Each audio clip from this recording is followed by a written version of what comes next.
touch on, it's like any other art form. And that is to say that it is really driven, I think, by passion. And the important thing is the acting part of it. I've been really fortunate to do, I didn't even know I did that one.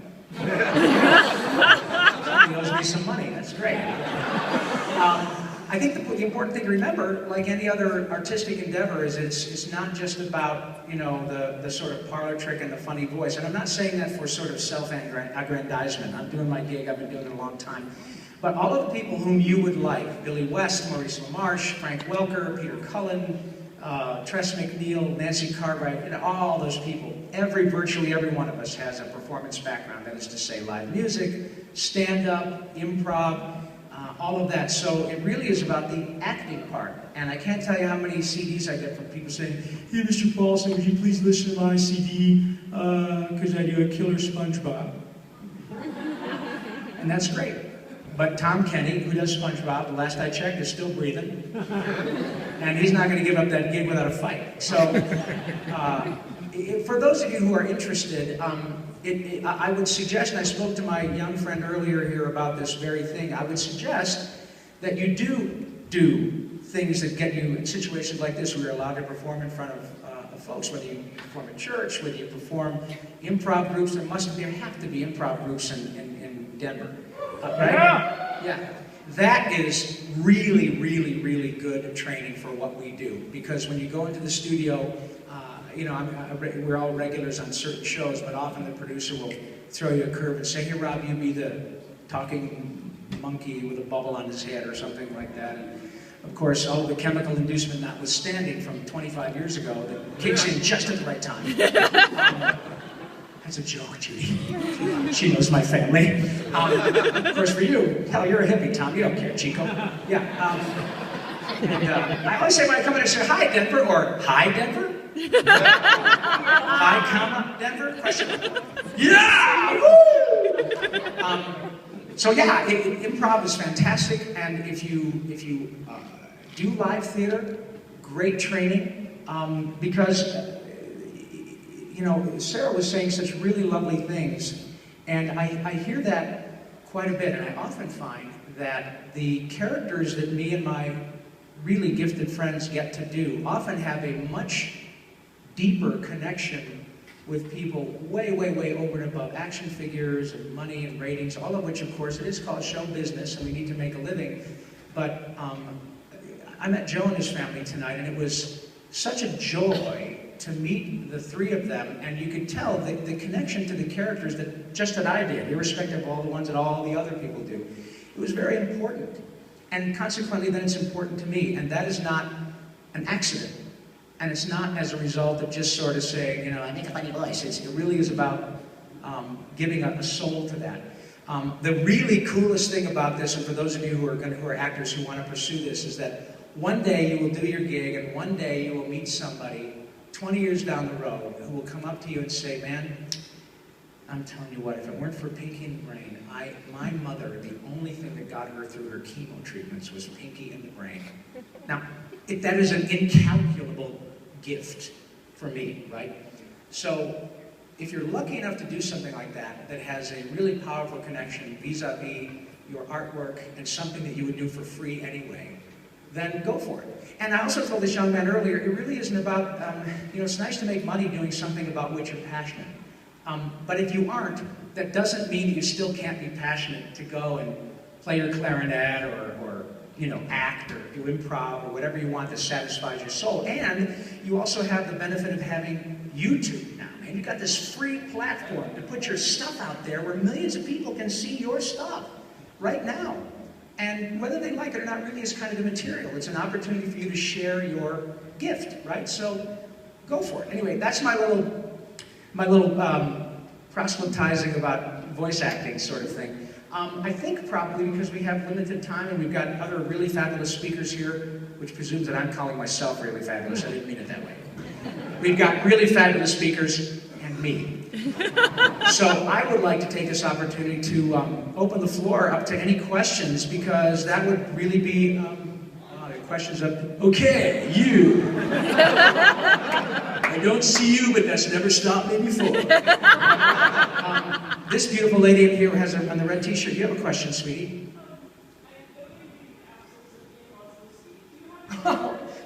Now, wait a minute. What is your name? Hi, Heather.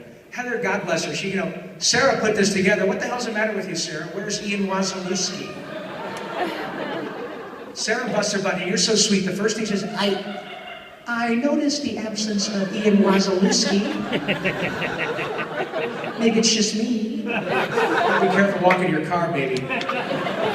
No, thank you for bringing that up. That was on a show called Teacher's Pet for Disney. Yeah, Ian was one of them. Ian Wazalewski was this guy. He was kind of a knockoff of a little bit of, I stole it because he's dead. I stole from Hervé Villachez, the plane, hello, boss. That guy right there, Yeah, because he's taking a dump nap, I figure he's not using the voice anymore. But that happens a lot, actually, because when you take that sound, you get the French accent. But if you get rid of that, you've got this, and then you make this sort of wet sound. And he was a real booger-eating spaz. That character I thought was underrated, because that was a very good show, Teacher's Pet. Really cool. It actually was a pretty good little movie. I think it was direct-to-DVD. Was it direct-to-DVD, or was it released in the... It was released in the theater? Yeah, that was actually a pretty good little movie. But that happens a lot. I know that... for instance, I do a character on Animaniacs, which I will be doing tomorrow night. I get to sing a character called Dr. Stretchenstein, who is he's the studio psychiatrist, And I took this voice from Peter Sellers because he was Dr. Strangelove, But the truth is, if you get rid of the German accent, then you're here. And you sound a little Kermity, right? But then you keep that right in the back of your throat, and then you throw in a kind of an accent like this, and you can do some, countrified. But then if you move that into the front of your voice, you're kind of doing yakko. But then you get rid of you add a kind of a voice breaking like this in your Pat Butcher voice.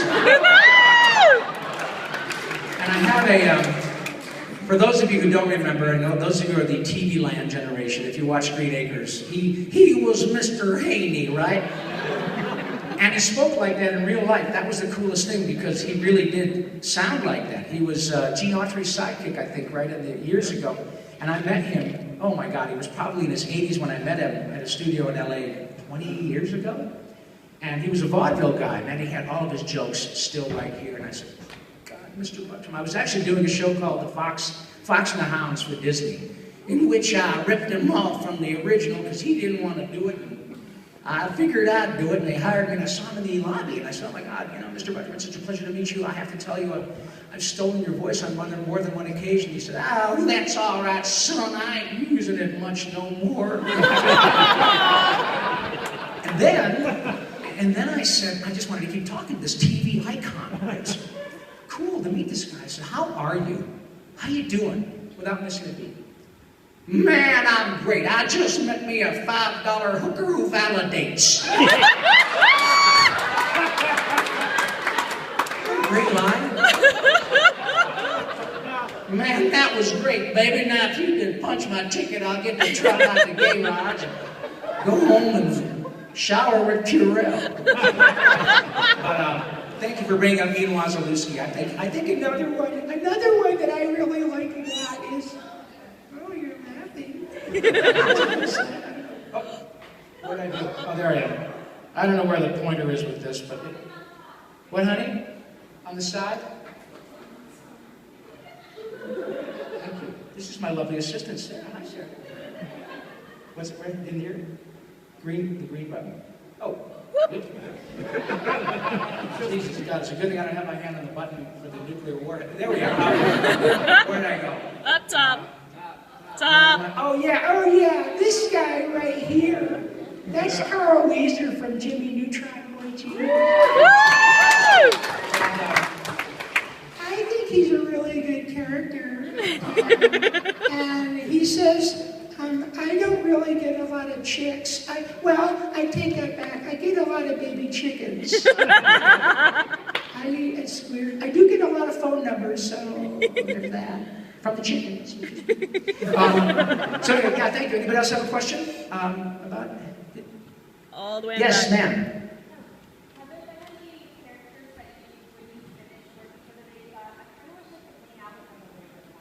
Oh, you thought that I would like to hang out with that guy? You know what? Raphael. Yeah, I gotta say,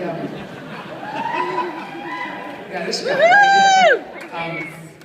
He was a kind of a smartass, which clearly I don't have any trouble with. I have my fabulous cousin, Tom Tchaikovsky, who lives in Evergreen, who's here. You can vouch for that, right? I can do the smart ass. I just opened my mouth to change feet. So yeah, it would have been cool hanging out with Raphael. I really dug that guy. Yakko's kind of the same way. You know, because he could get people up to the water tower. That was pretty cool. The thing that's really great about what I do, kind of a throwback to the initial thing we were chatting about with respect to voice acting, is another great thing about this gig is well, maybe except you, Chico, I'm the oldest guy in this room. Maybe a couple of people, it might be 2 or 3 years.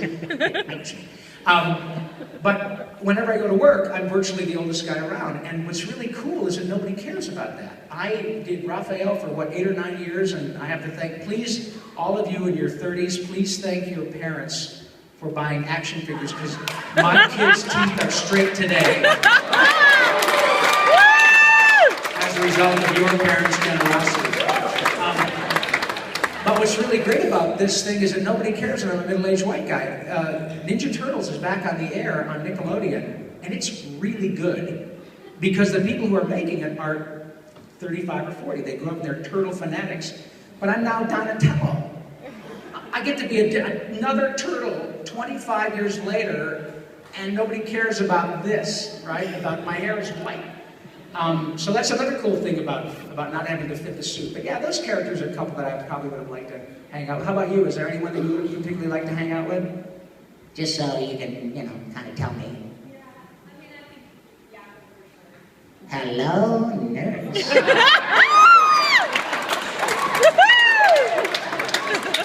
Thank you. Who else has a question? Anybody else have a question? Yes, sir.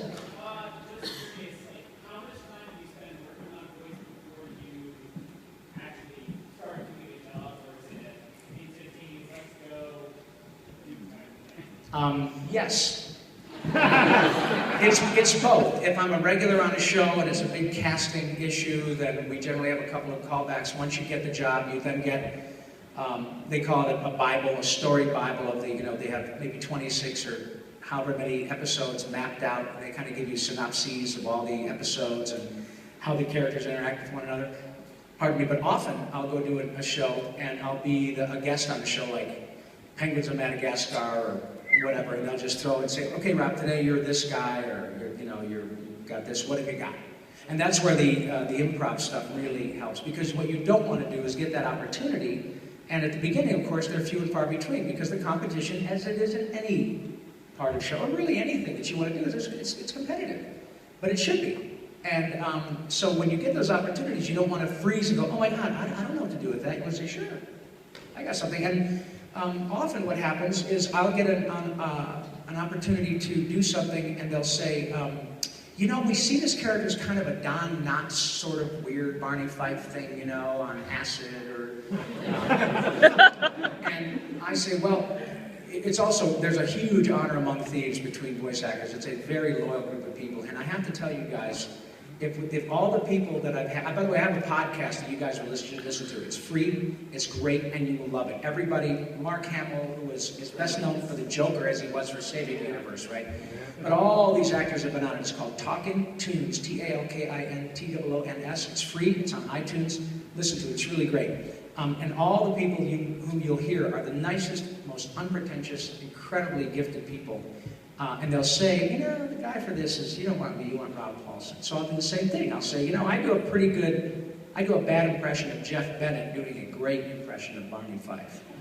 And so they'll say, well, let's hear what you got. Because, let me just hear it. So I'll do my kind of version of Barney Fife and just see what I can do. And throw it out, come here, Otis, I'm not afraid to hug a man. That kind of stuff. And they'll say, wow, that's pretty good. And it's actually not spot on. It turns out it's better for what we're looking for. And then I end up doing, 15 or 20 episodes of a show where if I had been too freaked out about the fact that I didn't do a perfect impression, I might have aced myself out of a gig, right? So it really is about being confident in your ability to be able to say, sure. And if they say, yeah, thanks, that's not right, well, nothing ventured, nothing gained. But so it happens both ways. And characters do often morph a little bit. I did a character. Where was that fella? Right here. Many of you like him, I suppose. Where did he go? This one. Nope. Where is he? Oh, yes, right here. Yes! I really like that fellow. He's so stupid. And Pinky, actually, his sound has kind of morphed over the years. But you know what? If you hear Bugs from the 40s and you hear Bugs from the 70s or 60s, it's different. And it's not just that Mel Blanc was getting older. There were some things that the producers liked better. So that's typical. If you're lucky enough to have a job that long, the characters will morph a little bit. Anybody else have a... Yo, thank you. Yes, sir. First of all, I want to thank you because I still have several cells from Warner Brothers store back in the day. Oh my God, well we were here, we came here, right Tom? We came here to the Warner Brothers store, yeah. I miss those places, that was great fun. Two quick questions, one and one more detail. One is, did you ever hear from Dana Delaney, we did, because Dana Delaney played Lois Lane on the Warner Brothers animated version of Superman. So yeah, I saw Dana quite a bit, and she was actually quite flattered. She said, "I can't believe you guys threw my name." I said, "Well, if your name was Meryl Streep, you wouldn't say, here's the show, or animated, totally insane, Meryl Streepy." That wouldn't work. But Dana Delaney worked like Eisenhower Mamie, totally insane. Biggie and the Brainy. So yeah, she was very sweet and stunningly beautiful. Very, very nice lady. Yeah. What's your serious question? How does an idiot like me continue to make a living? From your lips to God's checkbook, my friend.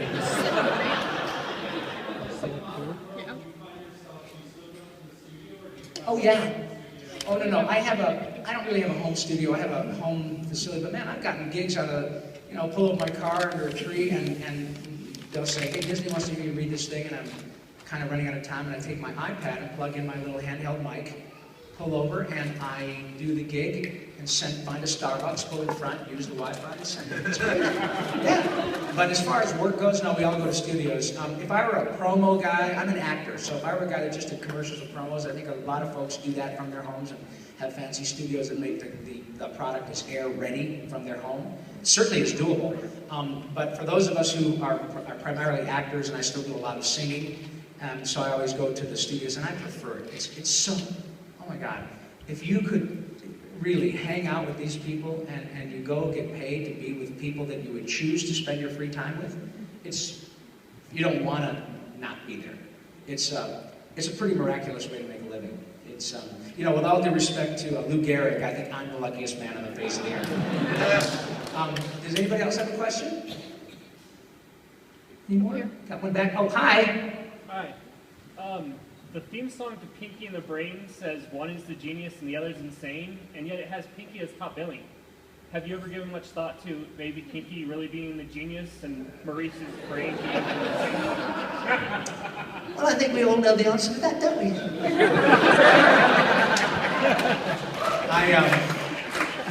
I know, I gotta say, what's really flattering is that none of that stuff, none of the minutiae about the backstory or the sort of soft, dark underbelly of the Pinky and the Brain ethos, none of that shit made any difference to us. Not because we didn't think it's cool, but again, that was the mid-90s, so we didn't have Twitter, the internet was sort of just coming up.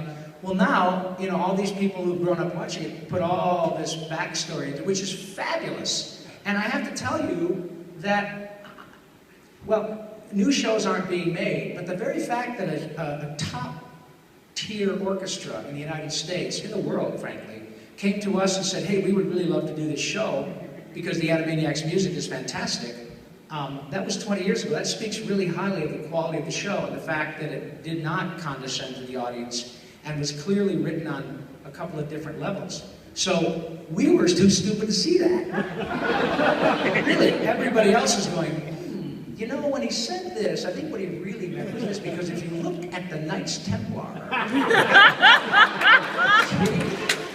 and we're going, yeah, okay, great. Have a another hit off that big hooter. You can do that here with impunity. So, but I do think there's a lot to be said about the fact that Pinky was a lot smarter than he let on. And I have to tell you, the love for that show is astonishing. Maurice LaMarche and I were together last weekend in Portland doing a show, and the audience, they just adore Pinky and the Brain. And when Mo, there's another guy, absolutely the most delightful, talented, unpretentious, giving, sweet. He would stay there all night and just be going, oh my God, I can't believe you like me. I'd sadly feel for 100 extra pounds. And it's really great. And people just love that show. And again, I think it's because we're having this sort of renaissance because the mean age of the people in here are folks who grew up watching that stuff. And it hits you right in the childhood, it's nostalgic, but it's also really good. And today we were all rehearsing with the orchestra, and it was so sweet, was to look out at 80 beautiful faces, all of whom are world-class players, but the mean age of the orchestra probably 40-ish, maybe late 30s, and those kids were just, oh my God! They were freaking out. And so that's a huge gift, and I was very grateful to have Tom Ruger, who created that, and Tiny Toons and all that, and Mr. Spielberg, getting a chance to work with those people. I think the proof is in the pudding. 20 years later, clearly their vision and the fact that they wrote it for people to come up with questions like that. Seriously, years later, shows what they were thinking. So I thank you for even bringing that. By the way, what is your name? Cole. Cole? Yes. Okay, ask me, Pinky, are you pondering what I'm pondering? Pinky, are you pondering what I'm pondering? Well, I think so, Cole, but me and Pippi Longstocking, I mean, what would the children look like?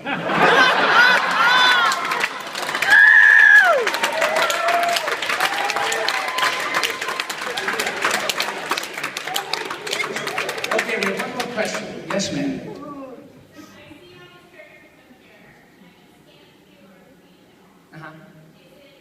I'm comfortable with that.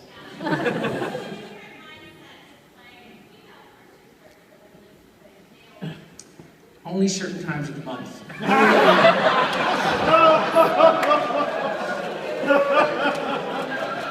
And let's face it, honey, when you're my age, the only thing hot about chicks my age are the flashes, so, And I only say that because I've been married for 32 years, and my wife would say, shut up, you asshole. So, she's not here, I get away with that. A different mindset, I guess a little bit, but I haven't been hot. Well, I take that back. I was actually hired to play a female character on an animated version, which I didn't think was nearly as good as the original version. There was a great show on it was HBO. I don't remember. Well, remember Fraggle Rock, the Muppet Fraggle Rock? That was a great show. And then we did an animated version for a year on NBC, which I didn't think was very good, but nonetheless, I got to do a few characters in that, one of which was a female trash heap. Her name was Marjorie the Trash Heap. And Tom and I are from, our respective mothers are from Eastern Europe background, Macedonian background. So I sort of did her like, it was like Maria Osmanskaya, I say, I'm a big trash heap, oh, you're crazy, you're very beautiful girl, you come up here, don't you talking to me, I was not born tomorrow. And then I played Carl Weezer's mom and dad, and His dad is kind of a big, he's a booger-eating spaz too. And his mom is like, almost like Harvey Fierstein. Come here. Great big, S's. People ask me if I'm gay. I say, gay, I'm ecstatic. What are you talking about? so, yeah, but I think honestly it goes more the other way. There are more women who do boy characters and men characters. Like Debbie Derryberry was Jimmy, well, how about that for a name? Debbie Derryberry. I have a kid named Larry Derry. But Debbie was Jimmy Neutron. Of course, Nancy Cartwright has been Bart Simpson for 30 years. E.G. Daly and Tara Strong. Tara is I do a character in Fairly Odd Parents called Mark Chang, who's an alien from Yugo, Batavia. I see you back there going, excellent. Drink that bomb water. But Timmy Turner, the lead of the show, is played by Tara Strong. So it usually goes that way, but either way, it beats the hell out of lifted stuff. It's a really great So you guys, thank you so much for having me. See you tomorrow night.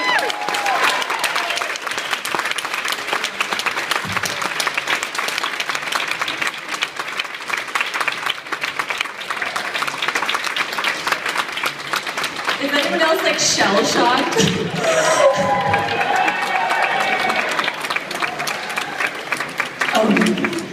Okay, so that was the cartoon portion. We're gonna take a quick break. Like I said, this is a chance to go ahead and get drinks, get food. I mean, I'm talking quick. If you can get shit done and get right back, please do. Maybe less than 10 minutes.